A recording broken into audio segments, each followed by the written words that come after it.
On m'a dit que j'étais hypersensible. Des fois, je fais des stories où je me livre, genre je montre ma vulnérabilité et je dis bon bah là aujourd'hui ça va pas.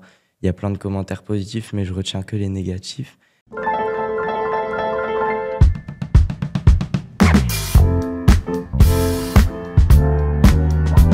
Dans un monde où Instagram est devenu une vitrine pour les égos, les corps sculptés à la ring light et les opinions criées en majuscules, il existe des oasis. Des petits îlots de douceur où on te vend rien, si ce n'est un sourire, une pensée lumineuse ou un simple rappel que la vie, ça peut être vraiment cool. Aujourd'hui, je reçois Noah, un jeune homme de 15 ans qui a décidé d'appeler son compte Éclat Positif. Derrière cette lumière, pas d'agence, pas de plan marketing, juste une intention de bien faire. Je suis Pauline Borgia et vous écoutez Donne-moi tout. Bienvenue Noah. Merci. Comment ça va ? Ça va parfaitement. Je suis en gratitude. Ah, t'es en gratitude carrément. Mais t'es bouddhiste en fait, Noah. Qu'est-ce que tu fais dans la vie, Noah, à part Éclat Positif ? Je suis lycéen, je suis en seconde à Lille et c'est ma passion. J'aimerais en faire mon métier. C'est à côté des cours, je fais ça, donc entre les devoirs, entre ma vie privée aussi, je dois trouver un équilibre entre ma famille, les devoirs et ce compte. Mais j'avoue que je priorise surtout ce compte, genre une grande partie de mon temps, c'est pour se concentrer à ça. Bon, alors il faut que tu sois sérieux quand même pour le lycée et tout ça. J'imagine que tes parents quand même veillent au grain. J'ai vu, c'est ton papa qui t'a amené, il te suit partout. Aujourd'hui, tu es à Paris et tu enchaînes les médias. Bon, alors faut le dire, on te voit ressortir sur les réseaux sociaux, t'es passé de... Je pense 7 abonnés, tes potes, et puis d'un coup 200 000 abonnés, ce qui est énorme et ce qu'il faut pouvoir gérer. Est-ce que tu peux me parler de contenu et de pourquoi tu as choisi cette ligne éditoriale qui est la suivante, de l'information positive et que de l'information positive? Parce que selon moi, genre, les médias, ils parlent que du négatif. Peut-être des fois, il y a des petits trucs positifs par-ci, par-là, mais genre, c'est toujours les mêmes informations en boucle en plus. Moi, selon ma vérité, le négatif, ça nous paralyse, en fait. Ça nous dit, bah, de toute façon, le monde est foutu, à quoi bon essayer de faire quelque chose? Alors que le positif, genre, quand tu vois des gens qui t'inspirent, ça te donne juste envie d'agir avec eux pour un monde meilleur et tout. Et en plus, comme je monte aussi des trucs sur l'humanité, ça montre qu'on est plusieurs et du coup, ça donne envie de faire les choses ensemble, pas forcément chacun de notre côté. Et le but de mon média, c'est ça, c'est d'inciter à agir positivement. Alors, est-ce que la base de cette envie, c'est justement que tu étais angoissé par toutes ces informations que tu recevais tout le temps ? Ouais, je me souviens que l'idée, elle m'est venue quand j'étais chez mon grand-père. Il regarde les infos tous les soirs et en fait, ouais, je voyais, ça me rendait triste. Je crois que j'avais peut-être 14 ans, peut-être 13. Et en fait, j'aime pas trop me plaindre, genre je préfère agir. Du coup, je me suis dit, bah, ok, il y a que des trucs tristes. Bah alors, je vais agir et je vais faire quelque chose pour contrebalancer tout ça. Les chaînes dont tu parles, bon, il y en a beaucoup, les chaînes d'information, surtout tu parles beaucoup des chaînes d'information en continu. Ouais. Tu penses pas que c'est la réalité ? Tu penses que la réalité, elle est pas aussi binaire que ça ? Je pense que, en fait, c'est la réalité, tout ce qu'ils disent. Mais il y a deux réalités, il y a positif et négatif. Et en fait, ils parlent que du négatif. Du coup, moi, parfois, on me dit, je suis dans le déni, etc., à être dans le positif. Mais non, en fait, c'est juste pour équilibrer parce que c'est comme le yin et le yang, il y a positif et négatif. Donc, je pense qu'il faudrait équilibrer, qu'ils parlent un peu des deux et tout. Du coup, là, ça fait un peu une opposition entre eux et moi. Mais ouais, je vis avec. Et est-ce qu'on t'a déjà parlé de la positivité toxique ? C'est-à-dire, à force de ne pas vouloir voir la négativité, on angoisse les autres avec cette espèce de positivité qui n'est pas la réalité. Par exemple, avant, j'essayais de voir en chaque situation que du positif et tout. Je me disais, bah là, t'as pas le droit d'être triste, allez, faut être positif et tout. Mais non, en vrai, genre, tout est OK. Si t'es triste, bah OK, c'est d'accord. Demain, ça ira mieux. Et genre, voilà, te fais pas de mal à toi-même, tu vois. T'as le droit d'être triste et ensuite, après, demain est un autre jour. Toi, parfois, t'es triste ? Oui. Qu'est-ce qui te rend triste ?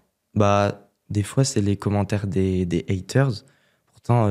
T'as des haters ? Ouais, mais contre 20 000 commentaires positifs, il y en a 10 négatifs et je retiens presque que ceux-là parce que je me suis habitué à tous les gens qui m'aiment bien et tout. Du coup, c'est ceux-là qui me touchent, c'est les négatifs. Et ils te disent quoi?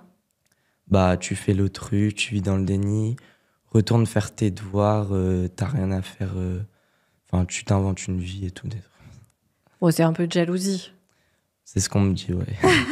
Ça te donne pas envie d'arrêter, au contraire? Non, parce que à côté de ça, je reçois des messages vocaux, même des gens qui veulent m'appeler, ils disent « Je veux trop discuter avec toi, là, je vais pas bien aujourd'hui et tout, appelle-moi, j'ai besoin d'un rayon de soleil et tout. » Tu les appelles? Bah ouais, j'appelle mes abonnés, mais sur Insta, je donne pas mon numéro, tu vois. Est-ce que c'est une énorme charge mentale pour toi à supporter? En vrai, ça me fait trop plaisir, genre, je dis souvent, ça me fait plaisir de faire plaisir. Genre, ça me donne le sourire de voir des gens sourire. Mais si t'as quelqu'un qui t'appelle ou qui te demande un appel parce qu'il va mal, c'est te donner une responsabilité quand même qui est assez grande.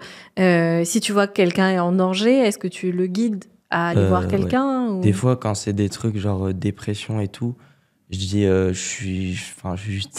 vrai, je suis juste un gamin, quoi. Donc, je lui passe des numéros, le psy et tout, les trucs comme ça. Est-ce qu'il y a des choses qui t'angoissent, par exemple l'écologie? Aujourd'hui, c'est un sujet qui est plus que d'actualité, vu que j'imagine que tu es très conscient de l'état de notre planète et du monde. Est-ce que toi, tu es angoissé par rapport à ça, ou est-ce que tu arrives à trouver des bonnes nouvelles là-dedans et du coup, tu te détends un peu? Bah, là, je pense à The Impact Story, c'est un compte Instagram qui parle d'écologie positive. Du coup, il partage par exemple les innovations qui sauvent le monde, etc. Et du coup, ça m'aide à déstresser. Et en vrai, contrairement à ce qu'on pourrait penser, moi, mon Instagram, il n'est pas si positif que ça. Genre, je suis que des médias qui parlent d'écologie, etc. Donc, je suis super au courant sur la maltraitance animale, tous les trucs comme ça. Et du coup, ça me permet de voir... En fait, je vois le négatif et j'essaye de le transformer en positif. C'est un peu ça ma mission. Ouais, c'est une transformation. C'est pas des œillères. Tu mets pas des œillères et tu regardes la réalité. Dans la réalité, effectivement, il y a encore énormément de souffrances au niveau animal, au niveau humain, n'en parlons pas, surtout en ce moment. Justement, toi, en tant que jeune de 15 ans, est-ce que c'est pas hyper anxiogène pour toi, les réseaux sociaux? Un petit peu, mais en fait, tu vois, il y a deux parties dans Instagram. Il y a quand tu arrives, tu défiles, et ensuite il y a la partie réelle. Dans les parties réelles, c'est que des trucs inspirants, genre des gens qui partent en van life, etc. Ça me permet de m'évader. Ça, c'est ton rêve, ouais. Et aussi, sinon, quand je sens, en fait, je le sens quand ça me fait du mal, je coupe le téléphone et je vais faire un montage d'une vidéo positive, et voilà. Alors, on va parler de ton emploi du temps, parce que tu as un bel emploi du temps. Tu es donc au lycée, tu as aussi des potes, et tu as ta famille, tu adores la musique aussi. Oui. Donc, c'est quoi tes journées? Tu vas au lycée, tu rentres, tu montes? Ouais. Même en cours, je pense à des scripts, à des personnes à aller interviewer, des messages à envoyer. Et ça m'arrive parfois... Quand, par exemple, je commence à 11h le lycée, je me lève à 5h pour avoir comme une journée avant d'aller au lycée, tu vois. J'ai plein de temps pour faire tout ce que je veux, des scripts, des montages, des recherches d'articles, etc. Est-ce que tu es devenue une petite star au lycée? Dans ma classe, des fois, je vois des gens qui m'admirent et tout, mais dans le lycée, non. En vrai, j'en parle pas trop. J'en ai parlé récemment à quelques profs. Genre, les gens de ma classe, je pense qu'il y en a quelques-uns qui m'admirent un peu, mais j'ai pas envie de prendre la grosse tête et tout. Je me dis que je suis comme tout le monde et chacun a sa valeur, chacun a des points forts dans son domaine. Alors, qu'est-ce que tu pourrais nous dire de positif comme info pour les auditeurs qui se disent le monde va si mal? Parce que tu as donné une info, elle, qui n'est pas la plus positive, qui est une info assez factuelle, qui est que les médias parlent du négatif parce que c'est ça qui fait cliquer. Moi, je vois de plus en plus de médias positifs qui émergent, en fait. Et je les vois pas du tout comme des concurrents ou quoi. Parce que, justement, nous, le but, c'est qu'on soit pas là que pour le buzz. On construit un truc ensemble. Moi, je suis en contact presque avec tous les médias positifs des réseaux sociaux. Mais toi, ton but, là, c'est que ton média, il explose il a déjà un peu explosé quand même, Oui. 200 000 abonnés, on va pas se pas mentir. mal. Mais c'est que ça continue comme ça. Tu as besoin d'aide aussi, parce que c'est Oui. énormément d'investissement. Au-delà du temps, c'est un investissement matériel. Il faut que tu aies du bon matériel pour travailler. Donc, j'ai vu que tu proposais une cagnotte. J'ai fait une- Ça aussi, est-ce que tu as reçu des messages négatifs, justement? Non. Non, ça par contre, non, vraiment. Parce que, honnêtement, tu sais très bien pourquoi tu le fais et tu vas Oui. montrer peut-être à tes abonnés ce que tu achètes et ce que tu payes grâce à ça. Bah là, ils voient très bien avant la cagnotte et tout comment mes vidéos étaient. Et après, tu vois les lumières en arrière-plan, plein de trucs. J'ai un stabilisateur, des micros. J'ai acheté en tout presque 2000 € de matériel. Ah oui. Et là, quand je fais des voyages comme ça à Paris, c'est mon père, il dit allez, Noah, ramène ta carte bancaire et hop, c'est moi qui paye tout. Quand c'est pour éclat positif, ouais, c'est moi qui paye. Pourquoi éclat positif? Pour que ça illumine Ouais, parce que ça me fait penser à comme ouais, je sais pas, des fragments comme des paillettes qui dans les yeux. Tu veux éclabousser les gens Ouais, avec voilà. ta bonne humeur. Exactement. Alors, des news positives. J'ai vu que ce qui marchait très bien sur ton compte, c'est aussi les petites vidéos, des jolis moments, ce qu'on appelle Oui. un peu les... je sais plus comment on appelle ça, truc happy... voilà, Je sais pas, les vidéos émotions. un peu. Émotion, voilà, il faut que ça crée une émotion. Ces vidéos, tu les trouves sur le net, tu les repartages, c'est ça? Et tu fais un montage pour que ce soit très clair pour Ouais. la communauté française. Souvent, je trouve des vidéos qui sont sans texte de base. Mhm. Et j'écris ensuite la situation et tout pour tout expliquer. Parce que des fois, je vois des gens qui mettent la vidéo et ensuite, c'est que dans la description que c'est expliqué. Mm. Moi, j'aime bien que même dans la vidéo, on voit tout ce qui est expliqué. Et à la fin, je me présente. Je dis, je suis Noah, j'ai 15 ans et tout. J'ai créé un média positif. Et c'est ça qui fait que les gens s'abonnent via ces vidéos-là aussi. Et tu as aussi laissé un message à Hugo Décrypte. Ouais. Tu peux nous dire ce que tu lui dis? J'ai fait carrément une publication pour dire... Pour ceux qui savent pas qui est Hugo Décrypte, alors bon, vous vivez potentiellement dans une grotte, mais Hugo Décrypte, c'est aujourd'hui le youtubeur le plus influent. Il veut pas qu'on dise qu'il est journaliste, hein. Ouais. Donc c'est le youtubeur et le média le plus influent d'information sur les jeunes.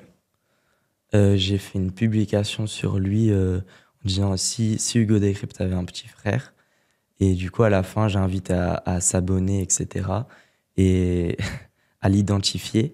Et tout le monde, en fait, je m'attendais pas du tout à ça. Ça a fait une vague de commentaires. Elle a fait 1 million de vues. Une publication qui fait 1 million de vues, d'habitude, c'est les vidéos qui font des grandes stats.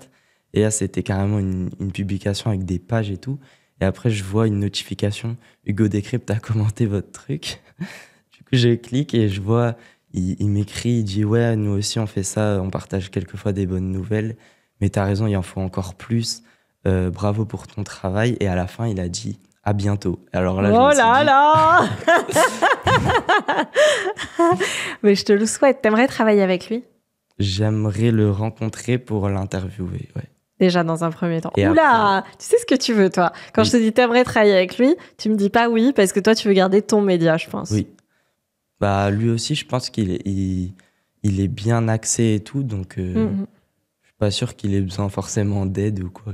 Non, pas d'aide, mais il pourrait rajouter une personne à son équipe. Ouais, c'est vrai. Est-ce que tu sais un petit peu ce qui se passe avec Gaza, Oui. la flottille et tout ça? Comment tu te positionnes en tant que jeune face à ça? C'est hyper compliqué, je pense, comme débat. C'est très dur d'en parler et tout. Parce que du coup, comme c'est pas très positif. Je cherche là, en ce moment, comment faire une story, tu vois, pour parler positivement de ça, mais j'ai pas encore trouvé. Ouais. Ouais, sinon, t'en parles pas.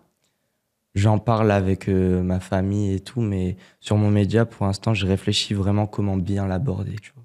J'aime bien prendre le temps, dès que je fais même pour les contenus et tout, je prends le temps de bien réfléchir avant. Qu'est-ce que je veux passer comme message? J'anticipe tous les commentaires négatifs qu'il pourrait y avoir et tout. J'aime bien. Oh là là, quelle angoisse. Est-ce que tu peux nous donner une bonne nouvelle sur des animaux, par exemple? De base, j'étais invité en fait par une association qui a libéré 2 lions d'un cirque. Et du coup, ils étaient dans un refuge en France. Ça fait depuis 2022. Et là, ils ont réussi à être transférés dans un sanctuaire en Afrique. Du coup, j'ai été invité pour aller faire un reportage là-bas. C'est à Lyon. au final, bah, du coup, mon train, il a été décalé de 2 heures. Du coup, j'ai pas pu venir, j'ai annulé. J'étais triste, mais ils m'ont dit, t'inquiète, dans 1 mois, il y a un nouveau transfert. Donc, ils m'invitent pour le prochain. Trop bien. Mais les lions ont été libérés, eux. Et ça, Yes, c'est quand même ouais. assez extraordinaire. Et c'est quoi alors tes luttes, les trucs qui te tiennent le plus à cœur? Ouais, les animaux, en vrai. Tu manges pas d'animaux? J'essaye de limiter ma consommation de viande, mais en fait, c'est trop dur parce que j'aime ça, mais je vois toutes les vidéos qu'il y a sur la maltraitance et tout, et ça me brise le cœur. Du coup, j'essaye d'en manger moins. Déjà, industriel, on prend presque plus. Oui, vous essayez. T'es sensible, toi? Ouais. Oui. On m'a dit que j'étais hyper sensible. Des fois, je fais des stories où je me livre, genre je montre ma vulnérabilité et je dis bon bah là aujourd'hui ça va pas. Il y a plein de commentaires positifs, mais je retiens que les négatifs. Et suite à cette story, j'ai même pas pu répondre à tout le monde tellement il y a eu de retours. Et il me disait ouais, je pense que t'es hyper sensible et tout. Est-ce que tu te rends compte que tout cet amour, c'est-à-dire 200 000 personnes qui peuvent venir te parler, c'est beaucoup, et pour le côté santé mentale, ça peut être compliqué à gérer? Ouais, on me dit que je donne beaucoup et que je devrais me donner à moi-même aussi. Tu te donnes pas beaucoup à toi-même? Bah, j'aime bien, j'adore en fait aider les autres. Genre. Donc là, ton but, ce serait d'aller jusqu'au bac, et après? Et après, van life et vivre de mon média. Donc tu veux partir en van, ouais. Filmer tes aventures. C'est pas le truc le plus écolo du monde, finalement, parce que le plus écolo aujourd'hui, c'est de ne pas bouger de chez soi et de consommer très peu. Mais t'es jeune, t'as envie de bouger et c'est normal. Et donc tu partirais tout seul? J'aime bien la solitude et j'aimerais bien rencontrer plein de gens sur mon chemin, tu vois. Par exemple, je pense à des interviews, du coup, je serais libre de me déplacer tout le temps pour voir des gens positifs et tout. Et limite, ça amplifierait mes contenus, genre j'en ferais de plus en plus. Est-ce que tu crois que comme une Léna situation, plus égale plus t'envoies de positif, plus t'en reçois? Moi, je pense que ouais, la loi d'attraction et tout. Tu crois à ça? À la spiritualité. Tu peux expliquer aux gens qui nous écoutent ce que c'est que la loi de l'attraction? C'est quand en fait, c'est ton mental qui crée ta réalité. Donc, ça veut dire que si si tu donnes du positif et tout, bah, l'univers te renvoie sous forme d'événements positifs ce que tu penses. Tu disais que t'as une sœur. Elle est comme toi? Ouais, là, ça me fait trop plaisir. Elle fait le carnet de gratitude. J'en parle souvent sur mes réseaux sociaux. C'est chaque soir, tu notes 5 merci à la vie. Donc, ça peut être un truc que tu as vécu aujourd'hui. Merci pour ce coucher de soleil magnifique. Merci pour cette discussion enrichissante avec un tel. Ou alors, ça peut être merci d'être en vie. Merci de vivre dans une maison comme ça. Merci. Enfin, tu vois, c'est juste dire merci. Et quand je vois elle le fait, ça me fait trop plaisir. Et t'as toujours été comme ça? J'ai retrouvé un carnet où quand j'avais 9 ans et je disais je veux faire quelque chose pour la planète, je veux faire non. Et du coup, j'étais déjà dans cette optique de je veux faire. C'est pas juste je me plaignais de ce que l'humain fait à la planète, c'est je veux changer ça. Est-ce que du coup, t'es hyper connectée à la nature? Est-ce que ma mère, par exemple, elle fait des câlins aux arbres depuis que je suis petite? Je me dis mais pourquoi elle fait ça? Et maintenant, je comprends de plus en plus. Ouais, j'ai déjà fait. Toi, tu fais des câlins aux arbres? Ça fait longtemps que j'ai pas fait, mais ouais, 3-4 fois, je pense que je l'ai déjà fait. Et dans mon jardin, des fois, une fois, je suis allé et j'ai passé 24 heures, enfin pas 24 heures du coup, mais 24 heures sans écran et dans mon jardin avec un carnet, un livre et juste tout seul avec moi-même et la nature parce que mon tonton, il me dit beaucoup que les réponses, elles sont souvent dans la nature. C'est vrai, t'as raison. C'est trop mignon, j'adore. En tout cas, c'est au-delà de mignon, ton concept et ce que tu développes, ça fait du bien, ça va faire du bien au cerveau.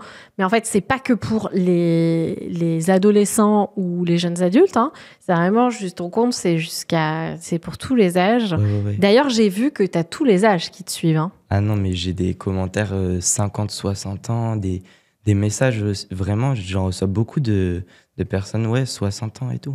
Ça me fait trop plaisir. C'est génial. Du coup, qu'est-ce que je peux te souhaiter là pour les années à venir avant le bac? De faire des super stages? Ouais. Dans des médias cool? D'avoir des contacts avec les autres médias en France. Là, si je te disais, tu peux interviewer qui tu veux demain matin. C'est qui que t'as à ton micro? Inoxtag, je pense. Ah bon? Ouais. Ah! Il reçoit beaucoup de critiques, lui, mais moi, je vois juste un gars qui croit en ses rêves et qui pousse les autres à croire en leurs rêves aussi. Et même si, genre, tu vois, l'Everest et tout, c'est pas très écolo, ça, je sais pas, c'est son rêve après tout, mais en tout cas, je trouve que le message, genre, j'ai déjà vu des enfants qui disaient Ah, Inoxtag, il a dit faut lâcher le téléphone, et du coup, ils réalisaient leurs rêves et tout. Genre, je trouve ça trop bien, il inspire tellement de gens.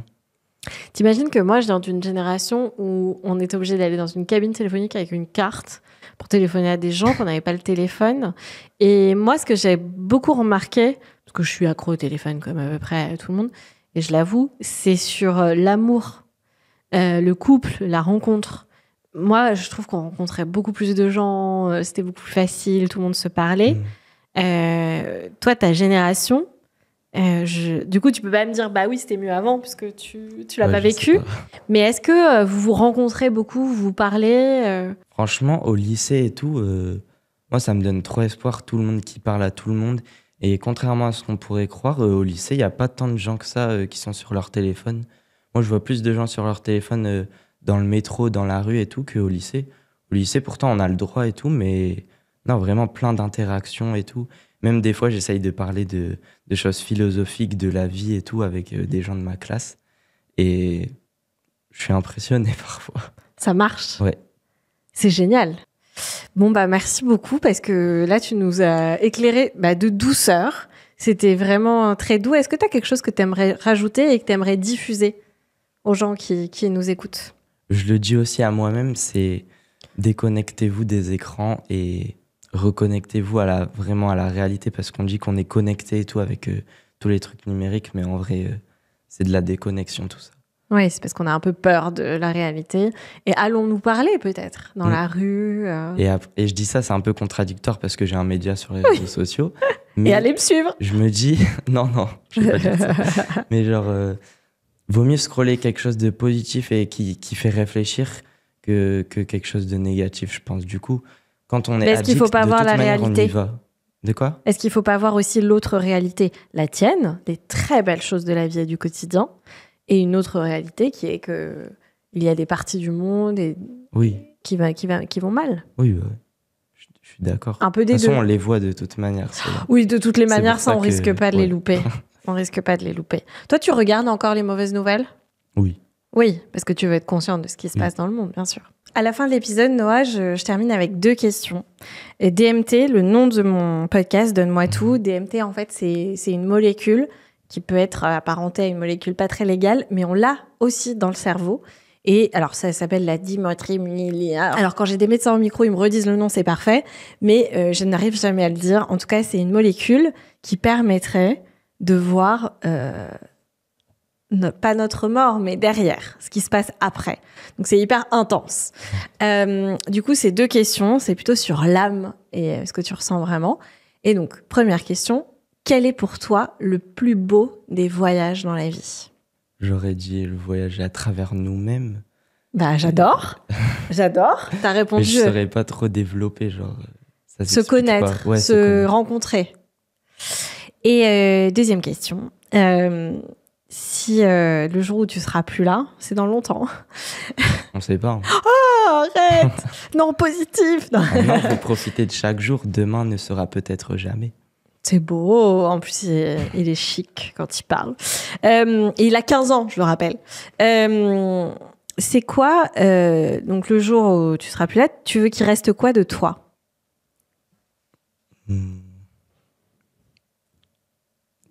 Moi, je me fais penser à Naman, c'est un chanteur de reggae, et dans ses messages, dans ses chansons, il passait le message de nous sommes sur cette terre pour vibrer l'amour et la joie. Et du coup, à travers mon média, je veux continuer de passer son message parce qu'il est décédé il y a 2-3 mois, et j'ai envie de continuer de faire connaître le reggae français et que chaque humain se rende compte que on est là sur cette terre, vraiment, c'est que pour partager de l'amour, pour kiffer et tout. En fait, c'est pas grave, genre, tout est OK et faut pas s'en faire pour des petits problèmes. Après, quand tu regardes de loin, dans une chanson de Big Flo et Oli qui disait on s'en fait pour des petits problèmes, mais de loin, on est juste une boule bleue, tu vois. Du coup, la planète Terre, tu vois, c'est tout, on est tout petit par rapport à l'univers. Donc souvent, quand tu prends du recul, tu te rends compte que tu t'en fais pour pas grand-chose. Et il a 15 ans. Il est là, il parle mieux que n'importe quel gros daron là. Merci beaucoup Noah, c'était hyper enrichissant comme épisode. J'espère te revoir. Je suis sûre que dans quelques années on va se revoir. C'est sûr. Toi qui viendras à mon podcast. Voilà, j'aurais fait des trucs de dingue à te raconter et tout ça. Merci beaucoup, à très vite. Quant à vous, si vous avez aimé l'épisode, n'hésitez pas à le liker, à le repartager, à le commenter. Vous pouvez être d'accord, vous pouvez ne pas être d'accord aussi, on est très à l'écoute. Je pense que Noah, il prévoit d'abord les commentaires négatifs, donc ne vous inquiétez pas s'il y en a, voilà. Toute méchanceté, par contre, sera dégagée parce que je suis pas d'accord pour qu'on soit méchant. En revanche, je suis pour le débat et je trouve que c'est hyper important. Merci à vous d'être de plus en plus nombreux à nous suivre. On est contents, on est une petite équipe et on est très heureux. Si vous voulez suivre Noah, vous avez compris, son compte c'est Éclat Positif. Voilà, il est sur différentes plateformes en plus. TikTok, Instagram, Facebook même. Voilà, il est partout, voilà. Et vous allez voir, j'ai le pif pour ça. Il y a une immense carrière qui arrive. Déjà, il est très jeune, donc il a le temps de faire plein de choses. Et on le suivra dans sa van life, évidemment. Si d'ici là, il n'a pas changé d'avis. Parce que peut-être que d'ici là, il fera l'année encore... L'année dernière, je voulais être berger. Donc Voilà, donc il voulait être berger l'année dernière. Ah oui, et aussi, le compte Instagram Donne-moi tout. Allez-y, parce que c'est là où on va mettre les actus. On va mettre plein de choses. Donc voilà. Merci beaucoup. À très vite. Si cet épisode de Donne-moi tout vous a plu, laissez un pouce bleu, abonnez-vous et partagez. J'en ai vraiment besoin pour continuer à créer du contenu pour vous. Et surtout, dites-moi en commentaire ce que vous en avez pensé, parce qu'ici on veut bien tout donner, mais on veut aussi recevoir votre avis.